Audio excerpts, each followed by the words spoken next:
Olá, seja muito bem-vindo à Escola Bíblica Discipuladora. Nós estamos agora nesse vídeo de interação, né? Nós vamos conversar um pouquinho sobre as perguntas, os comentários que foram levantados lá na aula 3, na aula 4, perdão. Então, se você não assistiu essa aula, vai estar o link da descrição do vídeo, dá uma olhadinha, assiste ela, nós vamos aprofundar alguns temas, esclarecer algum ponto que ficou obscuro. Se você também não é inscrito no canal da EBD, não perca tempo. Clica aí no link para receber todas as notificações, sempre quando tiver um vídeo, você recebe em primeira mão. Beleza? Deus abençoe, já voltamos.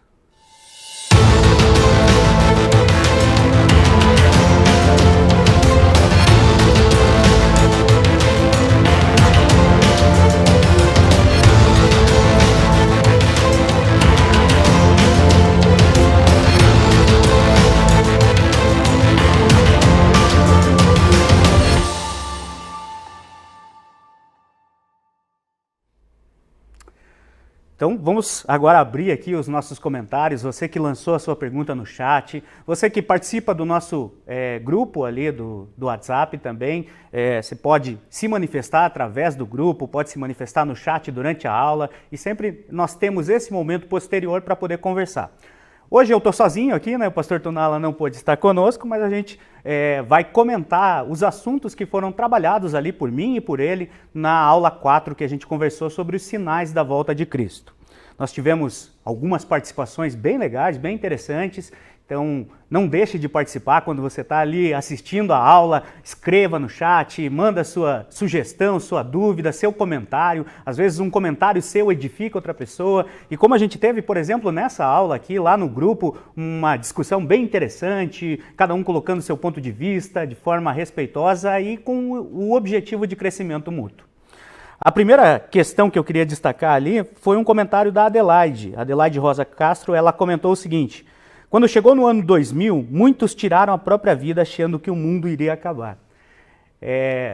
Se você é um crente um pouquinho mais antigo, vai lembrar que existia até nos nossos meios aquele ditado, né?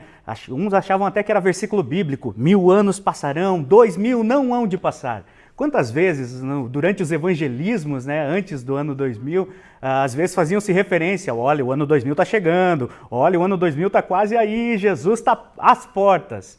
Veio o ano 2000 e nada aconteceu, porque como a Bíblia bem nos ensinou, e a gente conversou ali no decorrer da aula, os sinais eles não têm o propósito de mostrar para a gente, criar um nosso calendário ali de aproximação de Jesus. Os sinais é só para que a nossa certeza fosse garantida através das palavras de Jesus. Então, quando eu percebo os sinais acontecendo, isso vai firmando o meu coração, isso vai consolidando a minha fé a ponto de eu ter certeza de que aquele que cumpriu, aquele que falou que as guerras aconteceriam, as pestes, os demais sinais todos, ele também vai cumprir a respeito do seu retorno. Esse é o objetivo dos sinais, né? É bem interessante como ali nos anos 90 isso foi um boom, né, de comentários nesse sentido. Mas ao longo da história da igreja também, você imagina a mentalidade das pessoas lá antes do ano 1000, quando estava chegando a virada de milênio. Isso gerou um burburinho, você olha para a história e vê o desespero das pessoas pelo inesperado, por aquilo que eles não conseguem entender. Então essa não pode ser a nossa postura. A nossa postura é uma advertência para que estejamos vigiando, prontos, sempre, a qualquer circunstância, para o retorno do nosso mestre. O Emerson Konomo, ele colocou o seguinte: bom dia, quais os sinais ainda não cumpridos?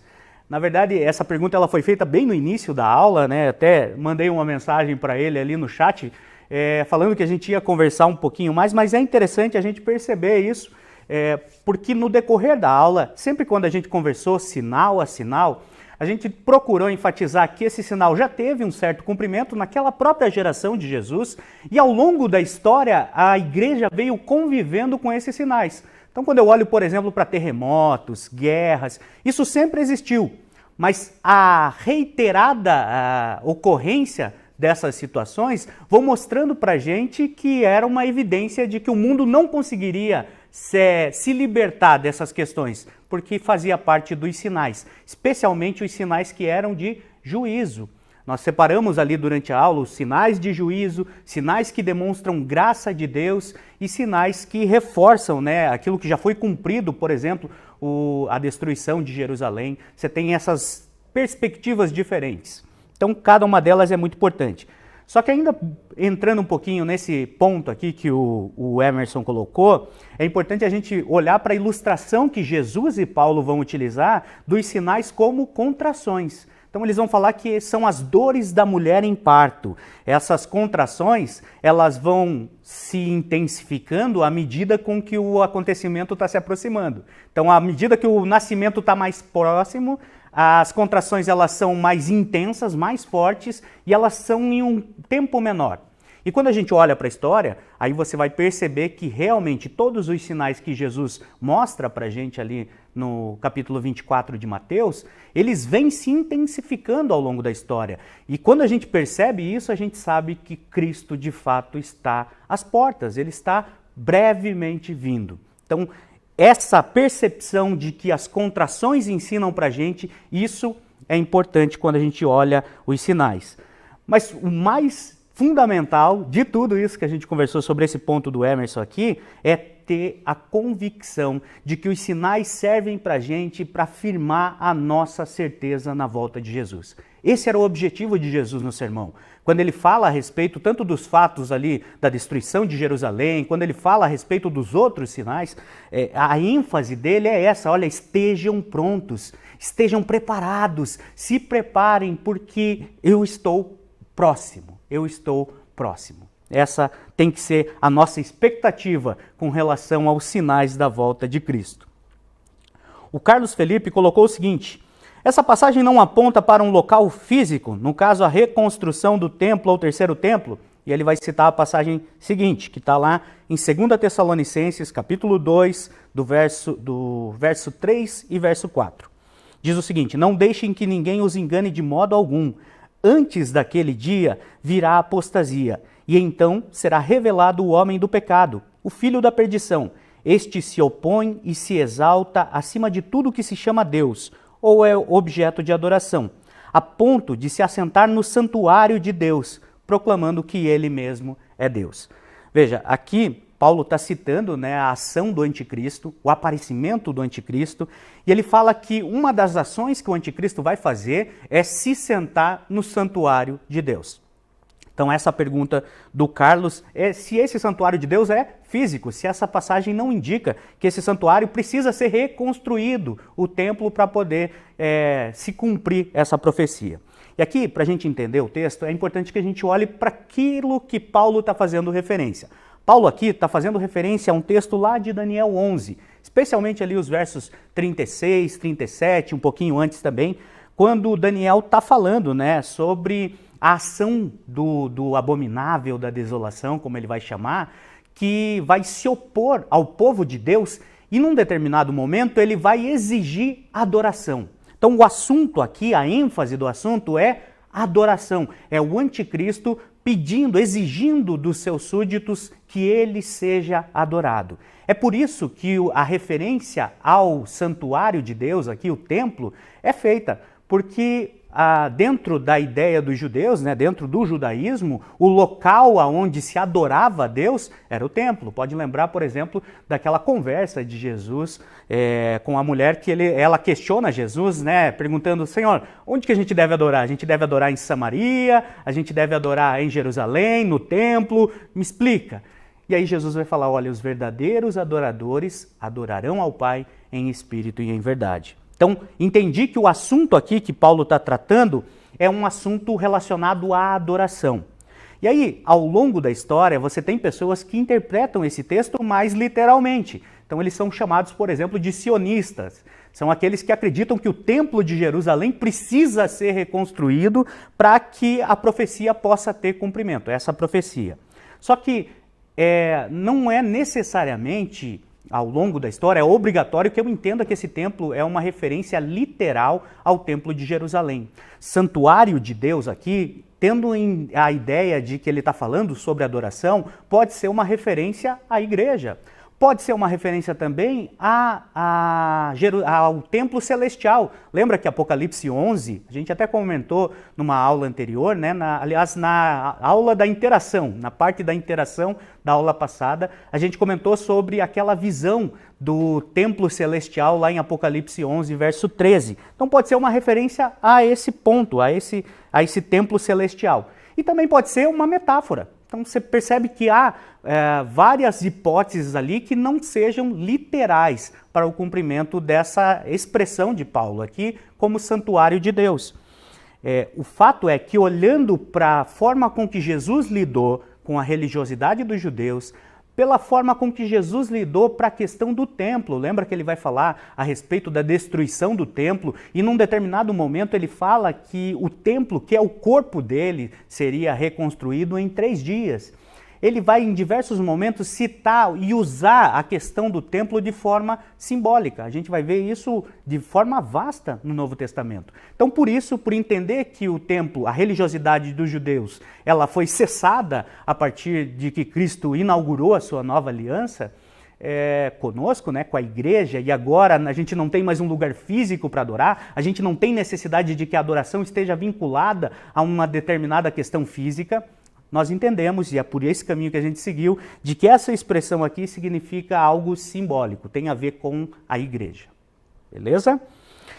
O próximo ponto é a seguinte pergunta, também colocada pelo Carlos ali. Gostaria de saber, se possível, abordar mais sinais do fim dos tempos, pois creio que eles estão espalhados pelos vários livros da Bíblia. E ele até cita 2 textos ali, o texto de Joel 2,31, quando fala que o sol se tornará em trevas e a lua em sangue, antes que venha o grande e temível dia do Senhor. E ele cita também Apocalipse 6,12, quando fala que houve um grande terremoto, o sol ficou escuro como tecido da crina negra e a lua tornou-se vermelha como sangue. Então a pergunta dele é com relação aos outros sinais, né? E ele cita 2 sinais especificamente aqui nesses 2 versículos. Vamos lá. No vídeo que foi disponibilizado lá no nosso grupo do WhatsApp, uma pregação, um trecho da pregação do Billy Graham, né, sobre os sinais da vinda de Cristo, você viu que ele comenta ali que os especialistas, eles chegam a indicar até 21 sinais, muitos sinais ao longo de todas as escrituras, toda a Bíblia, indicando os sinais que Cristo retornaria.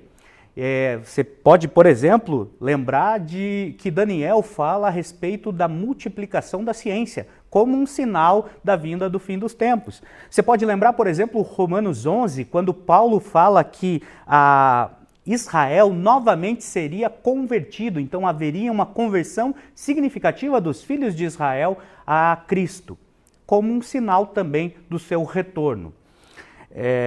Aqui é importante que a gente entenda por que então que a gente só falou sobre cerca de 10 sinais ali na nossa aula 4, né, que a gente conversou sobre os sinais. Porque o nosso foco era falar sobre o sermão escatológico de Jesus, a perspectiva de Jesus do futuro.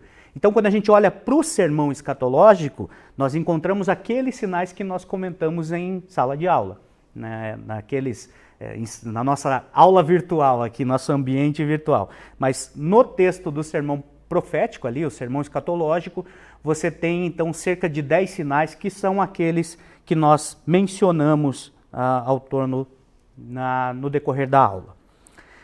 Uma coisa que a gente tem que ter cuidado, querido, é não ficar tentando caçar sinal em toda a Bíblia. Quando você tem pessoas estudando as Escrituras, você percebe que muita gente vai como curioso mesmo. Olha, eu tentei achar aqui uma referência que pode ser que seja uma menção, alguma coisa do futuro, sabe? Tentando caçar algum outro sinal para ser inovador no estudo da Bíblia, por mais que a Bíblia já esteja aí conosco, né, há cerca de 2000 anos, fechada ali no assunto do Novo Testamento, e Deus venha falando com o seu povo por todo esse período. Tem gente que tem essa sina de ser inovador e tentar descobrir algo misterioso nas entrelinhas da Escritura. A religião cristã não é assim que se porta com o seu texto sagrado. A Bíblia, ela não está ali escondida, nenhum código secreto que só seria revelado no futuro. Na verdade, a Bíblia, ela é lida e ela é a revelação de Deus. É aquilo que Deus quis mostrar para a gente e que Ele entendeu que era importante para a nossa vida hoje, para firmar a nossa fé. Então, quando eu olho para os sinais, seja os sinais ali que estão em Mateus 24, ou outros sinais que à medida com que eu vou lendo, eu percebo no texto sagrado, isso tudo é só para solidificar a minha fé. Essa tem que ser a nossa perspectiva. Eu percebo a ação de Deus no mundo, levando o mundo para o destino que ele planejou. Um detalhezinho também dentro disso que o Carlos mencionou é que esses textos especificamente, tanto o texto de Joel 2,31 e Apocalipse 6,12, eu tenho que tomar cuidado de utilizar eles como sinal da volta de Cristo. Por quê? Porque quando eu olho para o texto de Mateus, o sermão escatológico, que é o que a gente estudou, lá no verso 29 e no verso 30, ele vai dizer o seguinte: logo em seguida, a tribulação daqueles dias, o sol se escurecerá, a lua não dará sua claridade, as estrelas cairão do firmamento e os poderes do céu serão abalados. Então aparecerá no céu o sinal do Filho do Homem. Todos os povos da terra se levantarão e verão o Filho de Deus vindo sobre as nuvens com poder e grande glória. O que ele está falando para a gente é que essa ação cósmica, o sol escurecendo, a lua ficando vermelha, as estrelas caindo, isso tudo é uma ação do momento em que Cristo retorna. Então, no momento do seu retorno, o mundo vai ser abalado. Vai ser algo tão glorioso, algo tão esplêndido, tão fantástico, que o mundo todo é abalado. Então, é nesse sentido que esses versículos aqui têm que ser entendidos. Eu não posso esperar isso como um sinal propriamente da volta de Jesus. Eles são um fato que vai acontecer no momento da volta de Jesus. E vai ter, daqui a 2 aulas, a gente vai conversar sobre o que Jesus fala do momento, né? Do encontro, de fato, dele com a sua igreja. E a gente vai analisar esses textos aqui um pouquinho mais detidamente, falando sobre o efeito no mundo que a volta de Jesus fará. Beleza?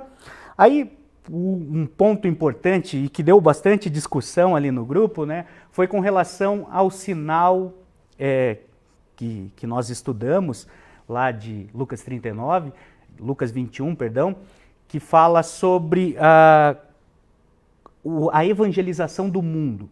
Lembra que um dos sinais, e na verdade o sinal que enfatiza a graça de Deus ao mundo, é que o evangelho seria pregado a todas as nações. Essa é a expressão de Lucas e também está ali na expressão de Mateus.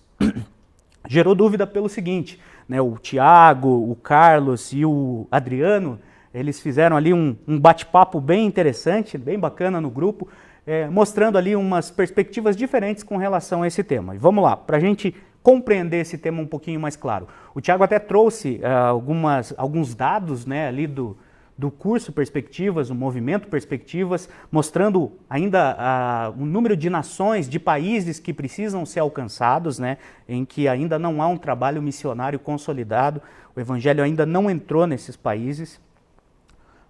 Houve uma discussão se de fato isso seria necessário ou não. Então, para a gente fechar a ideia, vamos lá, vamos lembrar do que a gente trabalhou em sala de aula, na nossa aula virtual aqui. Nós conversamos que a expressão nações, que é usada lá no sermão escatológico, ela tá ligada, na verdade, a palavrinha é etnos, e está ligado à etnia.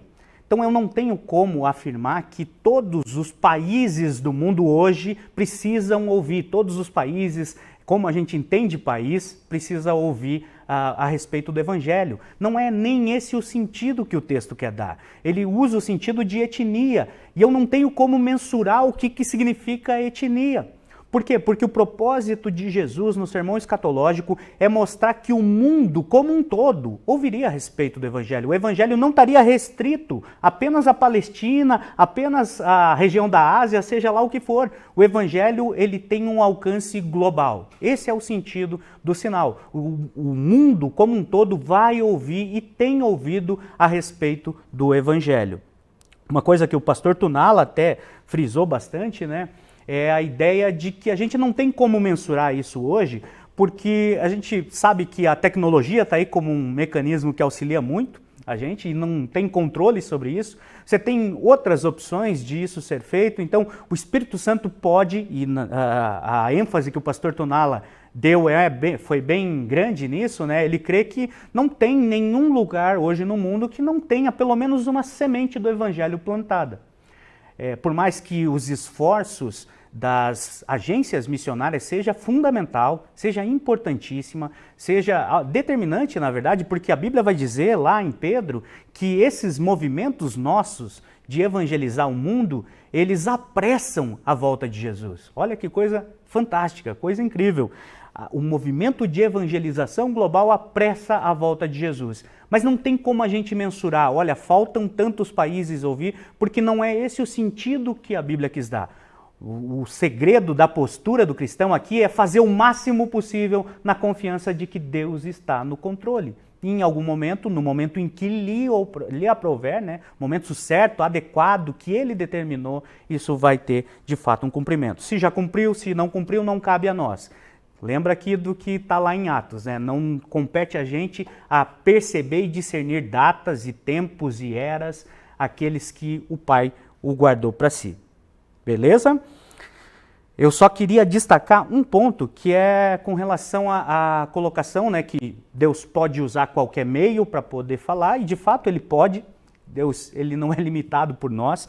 A expressão ali, inclusive, que foi utilizada na conversa, é de que Deus poderia utilizar, por exemplo, as pedras clamarem, e gerou até uma dúvida qual seria a interpretação desse texto, né, de Lucas 19, quando ele comenta que as pedras poderiam clamar.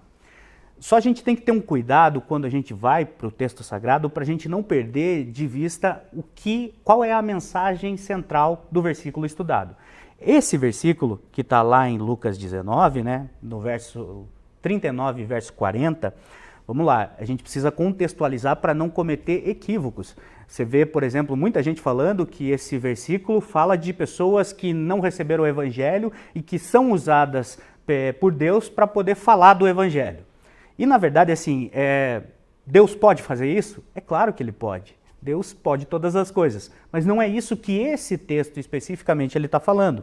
No texto, é o momento em que Jesus está retornando, entrando em Jerusalém, tendo aquela entrada triunfal pouco antes da sua morte. As pessoas estão adorando a Ele de forma efusiva, estão comemorando, estão dançando, estão gritando, estão colocando os galhos de ramos ali para que Jesus passasse entrando na cidade, e está uma festa gigantesca, e vão chegar alguns fariseus e vão falar, olha Jesus, pede para os teus discípulos se controlarem aí, pede para eles terem um pouquinho mais de respeito. E aí a palavra de Jesus é que se eles não adorassem, se eles não clamassem, as próprias pedras clamariam. Então, qual que é o sentido disso? É óbvio que Jesus não está falando que as pedras literalmente falariam, clamariam e qualquer coisa assim. É uma metáfora para dizer que, tão quanto é da natureza do discípulo adorar, quanto é impossível para ele não adorar. É tão impossível para o discípulo não adorar Jesus, quanto é para uma pedra clamar. Então, esse é o sentido da impossibilidade. Não tem como parar um discípulo adorar a Jesus, porque isso está na natureza, isso é dele, isso está impossível de ser controlado dentro dele. Olha que expressão maravilhosa. Então está muito mais ligado à ideia de adoração do que de evangelismo. Beleza? Só um cuidado que a gente tem que ter com esses textos. Por fim, pessoal, eu só queria destacar aqui, aliás, um pouquinho antes, para fechar esse assunto mesmo, o Adriano até comentou a respeito de uma divisão ali entre a revelação especial e a revelação geral. Eu vou disponibilizar um texto ali, né, no nosso grupo de WhatsApp, então se você ainda não faz parte, o link vai estar na descrição do vídeo também. Entra lá a gente compartilha textos complementares, alguns vídeos complementares, algo que enriqueça o teu conhecimento a respeito da aula, do assunto. Eu vou disponibilizar um trecho de um livro falando sobre isso, sobre essa diferença e a relação que tanto a revelação especial, que é a palavra de Deus, que é a Bíblia, quanto a revelação geral, que é a natureza, que é a consciência humana, tem com a mensagem do Evangelho. Beleza? Nós conversamos lá no grupo aprofundando esse ponto. Por fim, então, eu queria juntar duas mensagens aqui, que é para fechar com a perspectiva que a gente tem que ter. A mensagem primeiro da Paula Almeida, ela diz o seguinte: essa advertência de Jesus sobre o engano deve ser levado muito a sério. Os sinais vêm para nos lembrar, nos preservar e fortalecer a nossa fé. Não estamos perdidos na história. E a Lenilda Petri coloca: temos que estar preparados, vigiar e orar. Esse é a nossa postura quando estudamos os sinais da volta de Jesus. Nós percebemos a ação do mundo, percebemos o que ele está fazendo com o mundo e como ele está levando para o destino que ele mesmo programou, para o destino que ele preparou. Nós estamos envolvidos nisso. Então, como discípulos do Senhor, nós temos algumas missões, algumas tarefas a cumprir, tanto a tarefa de evangelizar, quanto a tarefa de estar preparados, de estar juntos em comunhão, porque é isso que Cristo quer quando ele encontrar a sua igreja. Deus o abençoe, até a próxima aula e continue conosco.